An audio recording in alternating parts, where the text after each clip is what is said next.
Press online web portal की तरफ से हम जीएसटी पर परिचर्चा करेंगे। मेरे साथ है केंद्रीय राज्य वित्त मंत्री श्री अर्जुन राम जी मेघवाल।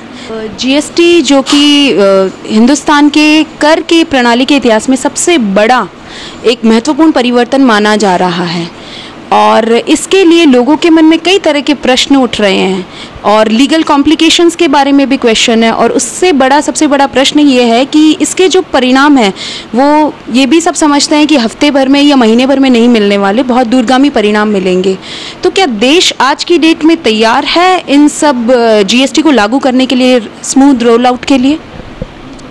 देखिए, 1 जुलाई से इस देश में जीएसटी लागू हो गया, रोल आउट हो चुका है और आज़ादी के बाद का अप्रत्यक्ष करों में सबसे बड़ा सुधार। 17 तरह के जो इनडायरेक्ट टैक्स थे वो समाप्त हुए, 23 तरह के सेस थे, उपकर जिनको बोलते हैं, वो समाप्त हुए। तो बहुत बड़ा सुधार है। और जीएसटी लागू होने के बाद जो आपने 3-4 शंकाएं प्रकट की, लीगल इशू कम है जो मीडिया में आ रहा है, वो तो रिटर्न को लेकर के आ रहा है। रिटर्न में बहुत से ऐसे लोग कहते हैं कि साहब इसमें 37 रिटर्न हैं। मैं आपके माध्यम से बताना चाहता हूं कि जो 10 तारीख की रिटर्न है, महीने की 10 तारीख की, वो रिटर्न ही महत्वपूर्ण है और वो भी सरल रिटर्न है, उसको ढंग से भर दें।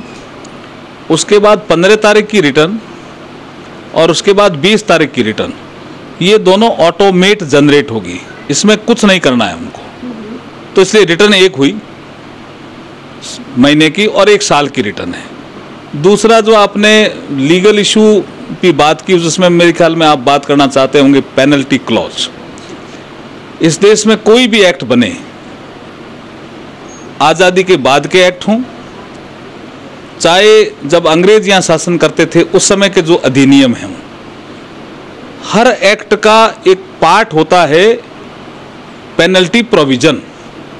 एक्ट बनता ही इसलिए है कि एक्ट के अनुसार आपको काम करना पड़ेगा। अगर आपने नहीं किया तो ये पेनल्टी होगी, जुर्माना होगा, सजा होगी, लाइक दैट। इसी तरह कुछ लोग कहते हैं कि जीएसटी कानून में पेनल्टी प्रोविजन है, लेकिन हम आपके माध्यम से कहना चाहते हैं कि जो टेक्निकल मिस्टेक होगी उसको हम शुरुआती दौर में इग्नोर करेंगे। जो बोनाफाइड मिस्टेक होगी उसमें भी हम लीनिएंट रहेंगे, लेकिन जो मेलाफाइड मिस्टेक होगी, बार बार कोई गलती करेगा और सिस्टम से जी चुराने का प्रयास करेगा, उस पे ये पेनल्टी प्रोविजन लागू होंगे। सर, नेक्स्ट मेरा जो एक छोटा सा क्वेश्चन है कि जीएसटी 60 से अधिक देशों में लागू हुआ है, लेकिन सब में एक यूनिफॉर्म रेट है टैक्सेशन की, लेकिन इंडिया में इसका 5%, 12%, 18% और फिर 28%। ये इस पे थोड़ा सा सर प्रकाश डालेंगे? नहीं, 160 देशों से ज़्यादा लागू हो गया। हम कोई पहले कंट्री नहीं है। फ्रांस 1954 में इसको लागू किया। और जो आप कह रहे हो दरों का, कुछ छोटे देश हैं। अब सिंगापुर के साथ भारत की तुलना नहीं कर सकते। कुछ देशों में सिंगल स्टैंडर्ड रेट है, बहुत से देशों में मल्टीपल टैक्स दर भी है, बहुत से ऐसे देश हैं जिसमें ड्यूल कंट्रोल है, जैसे हमने किया है। भारत को सब कॉन्टिनेंट कहा जाता है, उत्तर से लेकर के दक्षिण तक, पूर्व से लेकर पश्चिम तक, कितनी वैरायटी है भारत में। इस संसार के 7 प्रमुख धर्म भारत में रहते हैं।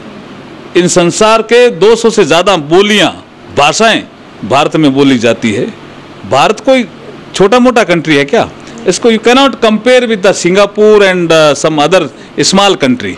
इसलिए भारत में पहली बार अप्रत्यक्ष कर जितने जंजाल था, हर आदमी को कभी एक्साइज का रजिस्टर अलग रखना पड़ता था, वेट का रजिस्टर अलग रखना पड़ता था, सी एक्साइज के लिए अलग रखना पड़ता था, कोई सर्विस सेक्टर का माहिर है तो उसको अलग रखना पड़ता था।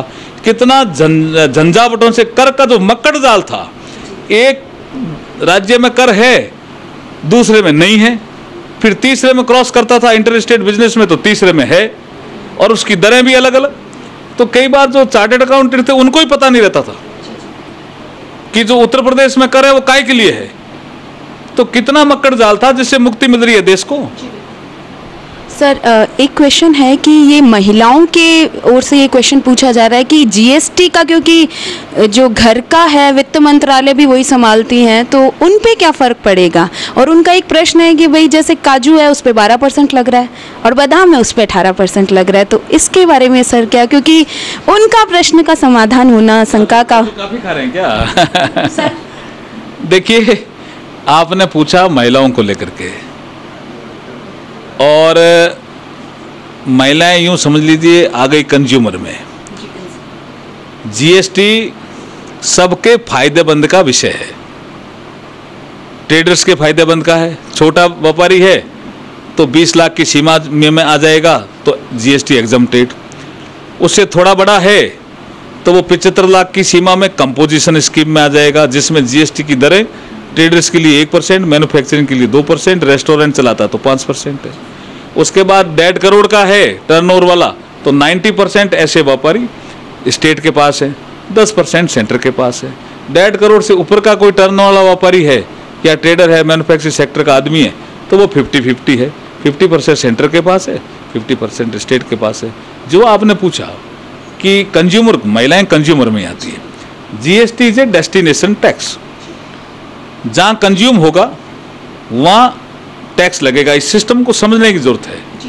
पहले जहाँ निर्माण होता था, जैसे कपड़ा कहीं बनता था तो वहीं गेट से बाहर निकलते ही पहले टैक्स लग जाता था, तो उस राज्य को बेनिफिट होता था क्योंकि उस राज्य में निर्माण होता था कपड़ा या मैन्युफैक्चरिंग कोई चीज़ होती थी, जैसे प्लास्टिक का कोई आइटम है, एक्साइज लग गया वहीं, तो उस राज्य को ज़्यादा फायदा होता था। अब किसको फायदा होगा ज़्यादा? जहाँ कंज्यूम करने वाले लोग ज़्यादा रहते हैं तो उस स्टेट को ज़्यादा बेनिफिट होगा।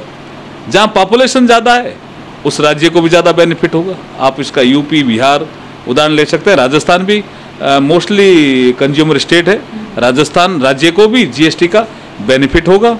और जो आपने महिलाओं की बात करी, महिलाओं के लिए तो हितकारी है। अभी आप महिलाएं, पता ही नहीं चलता था, 37%, 38%, कहीं 33% टैक्स दे जाती थी। कोई बिल देखता था क्या उसमें क्या लगा है? एक्साइज अलग लग गया, वैट अलग लग गया, सर्विस टैक्स अलग लग गया, सर्विस चार्ज अलग लग गया, सीएसटी 2%, वो और कोई टिका गया, पता ही नहीं चलता था। अब ये सब समाप्त हुए, एक टैक्स महिला देख ली। तो आपके हिसाब से महिलाओं के लिए सबसे बड़ा गिफ्ट है वाजपेयी, ये मोदी सरकार का? बिल्कुल बिल्कुल, सब नागरिकों के लिए है। महिलाओं को एम्पावर्ड करना इस सरकार की प्राथमिकता है। तो इसलिए एम्पावरमेंट का ही एक साथ में अभी कहा ना मोदी जी ने, गुड एंड सिंपल टैक्स। जब अच्छा और सरल होगा तो महिलाएं ज़्यादा अच्छी तरह से समझेगी ना, तो फायदे का होगा। सर एक ये जो इसकी वेबसाइट है वो अभी केवल एक ही लॉन्च हुई है, तो कुछ पेपर सबमिट करने में और मेंटेनेंस में भी बार बार चली जाती है, और कॉल सेंटर पे भी लाइक हेल्पलाइन पे भी कनेक्टिविटी नहीं बन पा रही है, तो इसके लिए क्या करेक्टिव मेजर्स उठाए जा रहे हैं सर? देखिए, आपको मीडिया के माध्यम से समाचार मिल रहे होंगे कि हमारा जो जीएसटी नेटवर्क है वो बहुत एडवांस स्टेज का नेटवर्क है। साइबर सिक्योरिटी के कुछ इशू आ सकते हैं, कोई टेक्नोलॉजी आती है तो आता है। जब रेलवे में रिजर्वेशन शुरू हुआ था तो उस समय जो रेलवे में रिजर्वेशन करते थे उन्होंने भी विरोध किया, जो सुबह लाइन में खड़े होकर के और टिकट ले लेते थे और बेचते थे उन्होंने भी विरोध किया। हड़ताल चली कि नहीं चली? अब कल्पना करो, कभी कभी रेलवे का सिस्टम में गड़बड़ आती होगी, लेकिन रेलवे में रिजर्वेशन नहीं होता तो आज क्या स्थिति होती देश को? तो हाँ, मैं एक चीज़ और बताता हूँ। जब यूपीएससी में और हमारे यहाँ आरपीएससी है और राज्यों में भी पब्लिक सर्विस कमीशन है, जब ऑनलाइन एग्ज़ाम शुरू किया था तो लड़कों ने विरोध किया कि साहब हम तो टेबल कुर्सी पे बैठ के ही एग्ज़ाम देंगे। और अब वही लड़के सबसे ज़्यादा समर्थन कर रहे हैं क्योंकि ऑनलाइन एग्ज़ाम में पारदर्शिता है। तो जो जीएसटी नेटवर्क सिस्टम है, बहुत एडवांस स्टेज का नेटवर्क सिस्टम है, इसमें तरह तरह की भ्रांतियां फैलाई जा रही है। मैं आपके माध्यम से कहना चाहता हूं कि बहुत स्ट्रांग सिस्टम है, इसकी ट्रायल भी हो गई है, बहुत अच्छी तरह से काम कर रहा है। जीएसटी नेटवर्क से जुड़ने के बाद व्यापारी हो, निर्माण के क्षेत्र में हो, चाहे कोई भी आदमी हो, उसका ह्यूमन इंटरफेस कम हो जाएगा। ह्यूमन इंटरफेस का मतलब उसका अधिकारियों से, कर्मचारियों से वास्ता ही नहीं पड़ेगा। जब वास्ता नहीं पड़ेगा तो इंस्पेक्टर राज खत्म हो जाएगा। जब इंस्पेक्टर राज खत्म होगा तो भ्रष्टाचार भी कम होगा। और जो आप बात कर रहे हैं हेल्पलाइन की, मैं आपके माध्यम से कहना चाहता हूँ, आप जीएसटी सुविधा केंद्र से जुड़ जाइए। अभी हमारे जितने भी एक्साइज के दफ्तर थे, जिन जैसे बीकानेर में भी एक्साइज का दफ्तर है, वो जीएसटी सुविधा केंद्र में कन्वर्ट हो गया है। आप लोग जाइए वहाँ पे, बताइए मेरे को ये प्रॉब्लम है, हमारा आदमी तुरंत उसमें मदद करेगा। फ़ोन करिए, हमारे वित्त मंत्रालय की हेल्पलाइन में फ़ोन करिए, मुझे फ़ोन करिए, कोई दिक्कत है तो हम हर समस्या का समाधान करेंगे। थैंक यू सो मच, आपने अपना प्रेशियस समय दिया सर, और ये बहुत ही बहुमूल्य सूचनाएं थी। जो लोगों में भ्रांतियां थी वो दूर हुई होंगी। हमारी बहुत बहुत शुभकामनाएं विनय एक्सप्रेस को। Thank you sir, thank you so much.